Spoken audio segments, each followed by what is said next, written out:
And we're live! Hello and welcome to another live demonstration. Today I want to show you the SAA soft pastel sketching set. So this is a new set that's been put together to give you that traditional sketching look. It includes the new addition to the SAA range is the ivory. So it's not as harsh as that white. It's a really great colour for putting on as grounds or much more subtle highlights. So the SAA soft pastels, really nice. As with any pastels, they're great because they're very opaque and very covering. So lots of different surfaces are available for pastels. So you have so many different ways of using them. I'm going to do a demonstration in a minute. And what I'm going to really try not to do is to blend and soften, just because I want it to feel and have the texture of the paper. But with soft pastels, you can soften and blend. So that's the white. And let's compare it to the ivory. Sorry, that's contaminated a little bit because I've been using it. There you go. And you can see how the ivory is a much more warm, softer colour. And again, you can soften and blend if you want to. So this drawing set has been put together with greys, blacks, whites and traditional colours like sanguine. This is a burnt sienna because it's got a lovely red tone. And you'll see here this one's sanguine. And again, a slightly darker tone. Great for those traditional drawings. So nice and blendable on this paper. The SAA soft pastels work well on this. This is a traditional paper, but really well on things like the pastel matte or UArt paper, things that grip the paper. They work really lovely on that. And velour, it just grabs onto the surface. So we'll have fun using pastels. Like I say, I'm going to really stop myself blending because I just want to create a drawing without blending it. Much more sketchily approach. Okay. Bit of dust created because this is a traditional paper. If you use a paper like pastel matte or velour, it tends to grip the pastel so you don't quite get as much dust. Okay, so we're going to be doing this baby orangutan, which we've been calling Gemma in the office. And I'm not going to use too many colours. I'm going to keep it very simple. So I'm going to just put down using the new ivory colour because it's a really nice base colour. It's not going to give me too sharp a colour as the white might. Just put down areas where I can see are the lightest areas. What I often do is when I get a pastel is I'll break it in half because that will give you a lovely, clean, sharp area and it enables me to work on the side as well as on the edges. So just blocking out, this is called blocking out. It's going to look quite loose and quite messy, I suppose, at first. And you'll see I'm using the edge of the pastel. Here is a little bit bald because his hair hasn't quite kicked in yet. Or she, I don't know, I'm not sure if it was a girl or boy. Gemma. It's Gemma, it's a girl. We've obviously we made it into a girl. And up here, he's got some light areas. A lot of this area I'm going to recover, but it's just helping me start to bring the shape of the face together. And one of my first things I'm going to do is I'm going to do the eye. Because for me, until the eye is done, I can't build up the shape of the face. I can't get the character. So I'm just putting in black for the eye. And like I say, it's much easier if you break your pastel in half.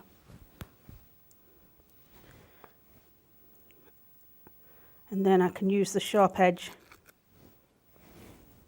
just to create, because I'm not using a blender or a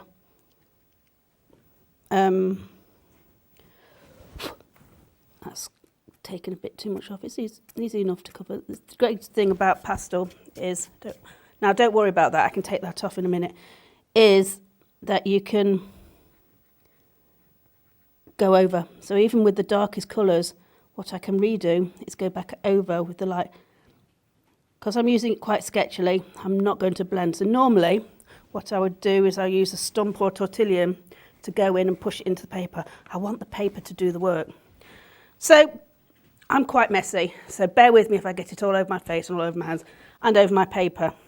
But I'm not too worried about that because I can easily rectify this with a kneadable eraser. So anything right at the end, you can just clean off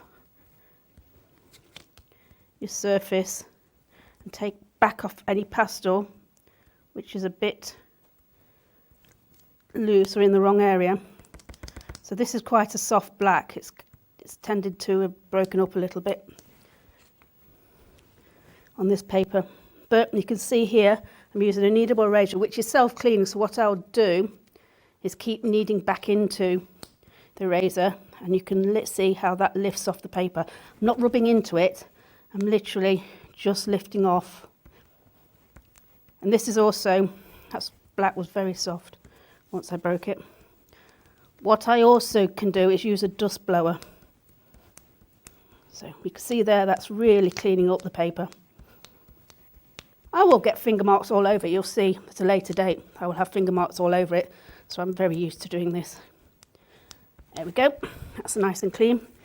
Just clean the kneadable eraser and I keep it in my case so I can find it again.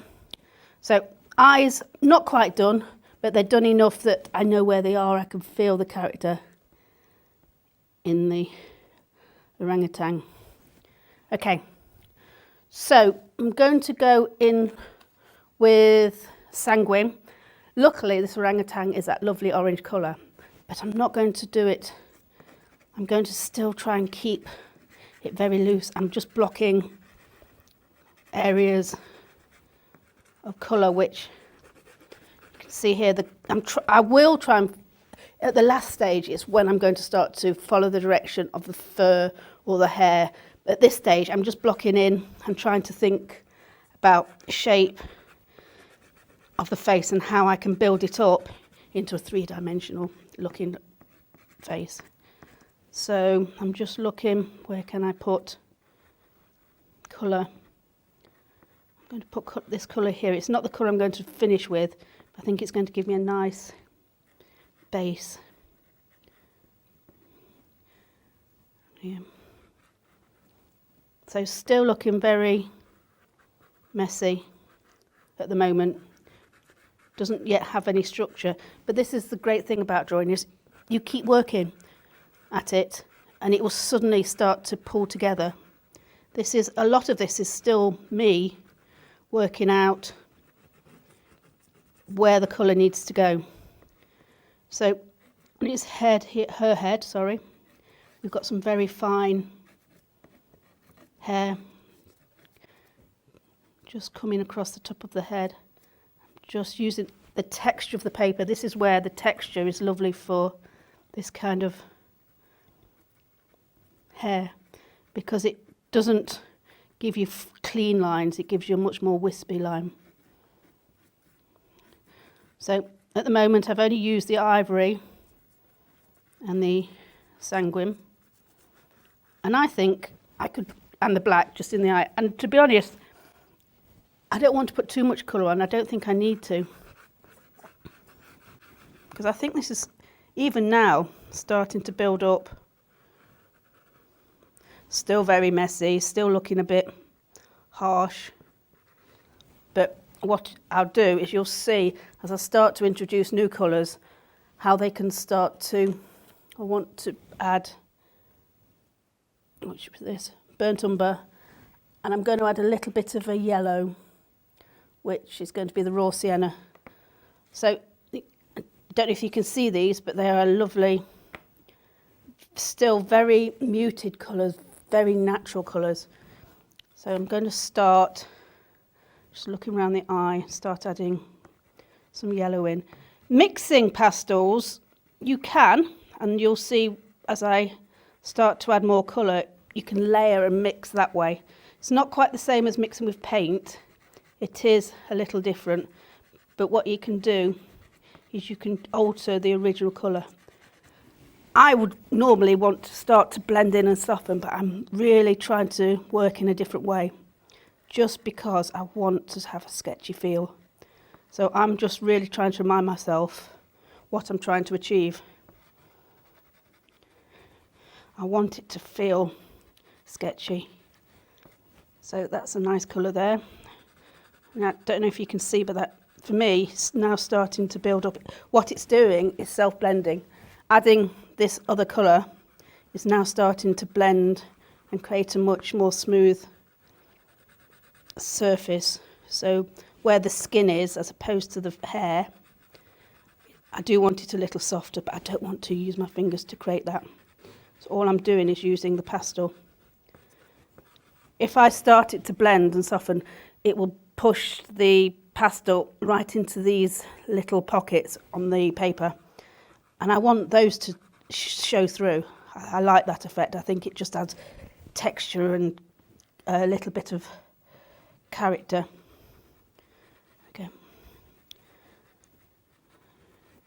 So still looking a bit, I'm just going to have a little, still looking a bit loose, a bit not sure where it's going. But this is, with any medium, you often get this stage, and it will take just a few more stages and it will look quite finished. So let's just put some more colour under the neck, because that's obviously going to be where it's going to be darker. Just thinking a little bit about the direction. Going in with the darker colour now, because I can see here in the skull it's going to be the darker colour, and you can see how the underneath colour, the sanguine, is still showing through even with the darker colour. Add some darker. Now the original picture is quite dark with some really light. I might not go quite that intense with my highlights, but that's because I'm in control of what I'm drawing. I don't have to, or don't feel the need to actually go as dark as you can see in the photograph. So this is where, working from photographs, you can start to alter and start to decide on how much or how little you want to show. There you go. Just want to bring up some of the darker hair there. Just have to be really careful that I'm not going to be really dark and lose some of the colour. Now this is really dark area.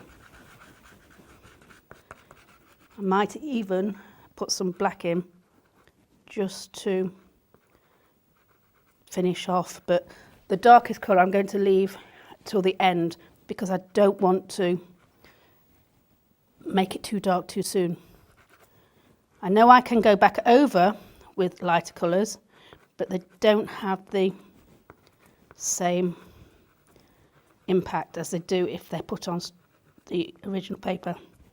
So you can see here now I am thinking about the direction of the fur. As I'm working, I'm rolling the pastel, because what that will do is make sure I use all the edges rather than just one flattened edge. I will flatten the pastel sometimes if I want a really nice even coverage, but for this I want to just use the pastel, use the tool to make the marks. So I think it's starting to build up there. I'm going to take a break and you can have a short advert, because that will give me a chance to look, reevaluate and see where I want to move on from there. So join me in a few minutes after the break.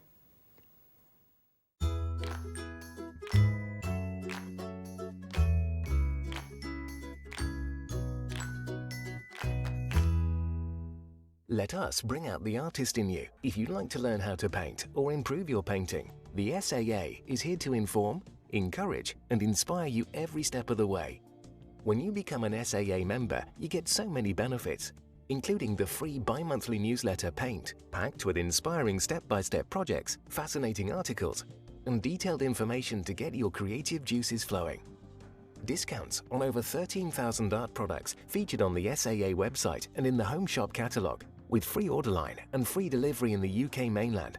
A devoted SAA team on hand to answer your questions and give you the confidence and motivation you need to start painting and develop at a pace that suits you. Plus, a free welcome pack filled with gifts and practical help to get you started, as well as the opportunity to make friends with like-minded people.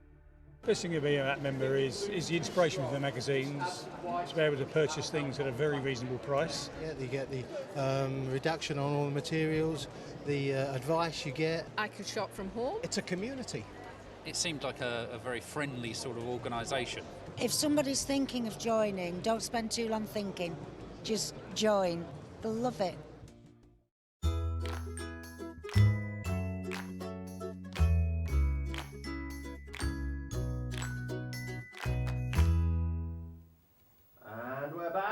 Hello and welcome back. So while you've been looking at the advert, I have had a little chance to re-look at the photograph and have a look at my drawing and just see some areas that I want to work on.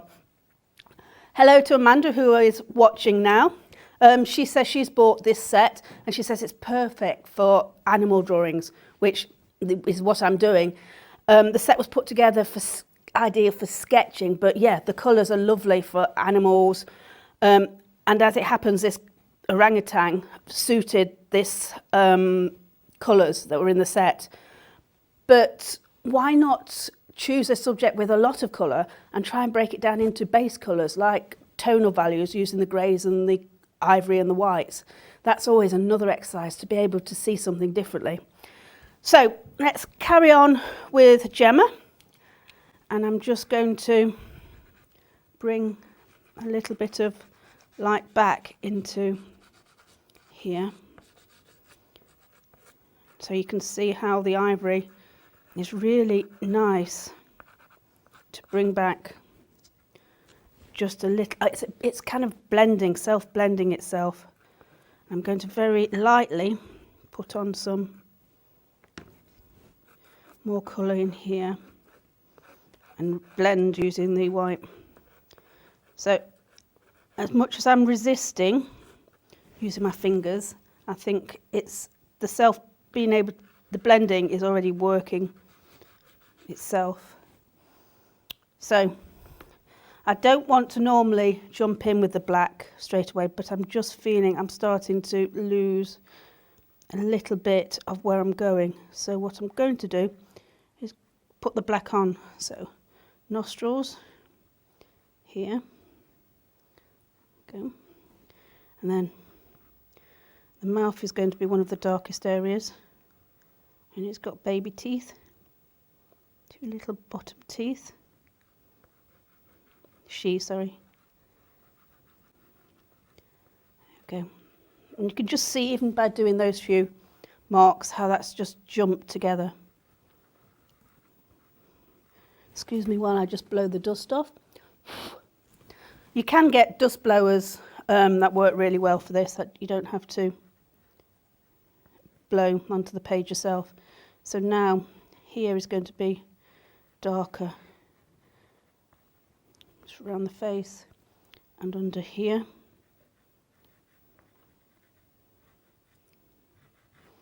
This side I want to make dark. I want to just really give a contrast for either side. So let me just pick out this side. Like I said, the picture's really quite dark. He's in quite a lot of shadow with a little bit of light right on the face, but that doesn't work completely for me in this drawing. So now I'm going to just see how I'm twisting the pastel, because that's given me much more random marks as opposed to the very straight lines I've been doing. So I'm going to definitely pick up some of the wispy features here.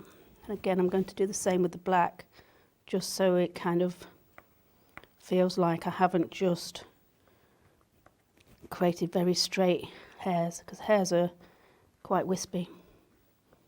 Again, so you can see how you can use your pastel in so many levels. Now the hair here is much straighter, much smoother, and is facing down. In fact, there's a lot more skin under here and less hair. Just want to shape that because I know his arm comes down. I'm going to bring out a little bit on this side, but not make it as dark under his ear. That I can see I've made a line there. So this is why I often jump around the page, which is a bit of a nightmare for Gary, because I say I'm going to do one thing and I do something else. But my brain is always thinking about, you know, does that area work? What can I do to relook and revisit? Because I did say I'll start from the top and I've started from the bottom. But Gary can deal. Nightmare. Gary will have to deal. Okay. And I'll use the side just to bring out some of the dark shadowing here. See how all those colours are still together. Right. Okay. Let's see where I think there's a bit of shadow coming over here. Because I've got a light base on, that's not going to be too harsh. And you can see if I've done too harsh, I can soften. Just bring some darkness into the eye socket and work around there.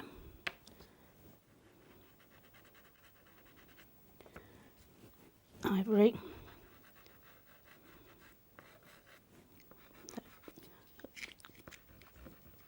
So now I can make sure that the lighter areas here are lightest.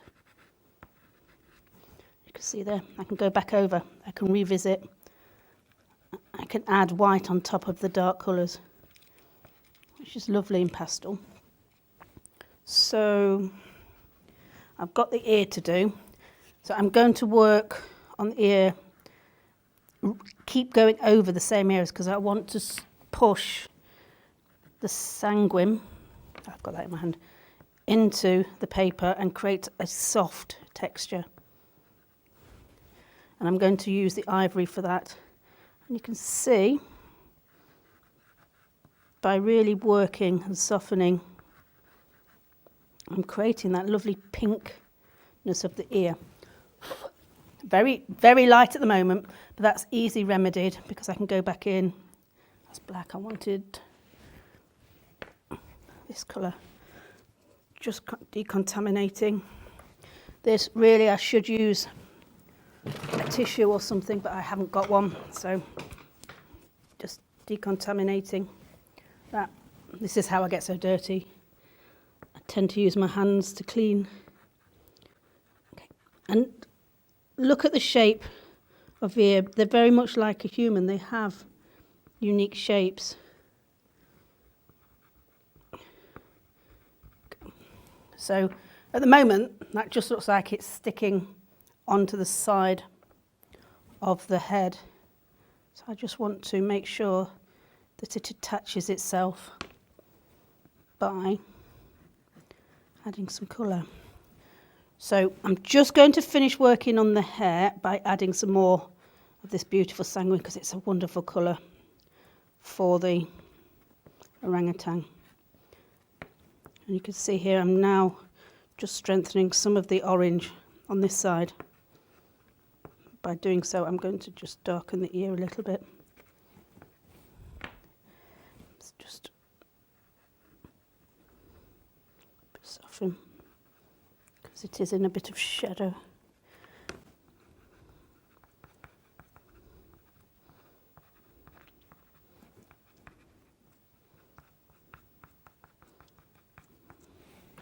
Okay, so if that is sticking out, I'm just going to add a little highlight here, just so it kind of attaches itself to the skull. Okay, so carrying on with a little bit more of this rolling the pastel. I just like the way the hair kind of goes and meets in the middle, like this. I just want to really bring out some of this lovely colour. I haven't quite finished. I feel like I need to stop working on that at the moment and now work on the softer features, the face, the skin. So I'm going to do the same as I did with the ear and use the ivory to blend and soften and bring out and push the pastel into the paper, creating different textures on the page. So I've not yet done any rubbing into the page. I've just used the pastel to do the work. So just catch the edge of the lip here.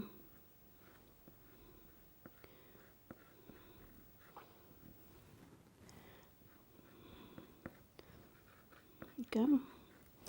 And I just want to add a little bit more texture and darkness. What I'm doing is I'm following the shape. The lip kind of curls round here, and by doing that it should add better definition. Okay, his nose is white of the lighter areas. It's got a dark area going across there. So let's look at his eye now. Let's bring back some of the wrinkles or around the eye and here. Okay, I think it's really important that I do spend more time on the eye just to make sure I bring this out, because these are one of the features that people look at first. So if you spend your time on features that they're going to look at, then the other areas can be a lot looser and a lot softer. Just gently. I think I need the umber. And you'll see, still only stuck to the 3 colours. Not even use the white, because I think the ivory is lovely itself. I might put a little bit of highlight in the eye, but I'll do that at the end when I've finished bringing out the shapes.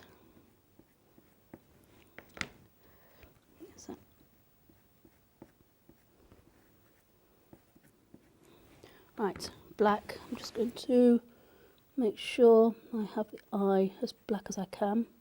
Like I said, they're the parts which people will look at, will relate to. And his nostrils need to be a little bit more solid. So let me stand back and look. That's a bit too soft for me. Just use the edge just to... And I've probably actually done a bit too much work on this. But actually, when I blow it away, that really does start to come through. So I do feel that I just want to make it a little bit more alive. So the white, just catch the eye, put the baby teeth in. I want to sharpen that off because it is the teeth are that round solid area. So by making sure I spend a little bit more time on that area, it's going to be a little bit more convincing. Nope, I think that worked. Highlight in the eye. And I think it's worked pretty well. I might have overworked a little bit, but I'm very happy with the results. So like I said, I will get finger marks all over, but this side is obviously worse, where I've been having the pastels sit on the page, but easy to remove using a kneadable eraser. And you can see how I'm lifting it off rather than rubbing it around. Okay. This is lovely. The Faber-Castell one's really nice and kneadable. You can see how it cleans really efficiently. There we go. I think that's done for now. So you can see how a frame around it really sets it off. So I hope you enjoyed that demonstration. Like I say, a lot of this was introducing the new SAA ivory, which I think is a really lovely colour, and the rest of the colours work really well with it. So I hope you enjoyed that demonstration. Join me next week for another live demonstration.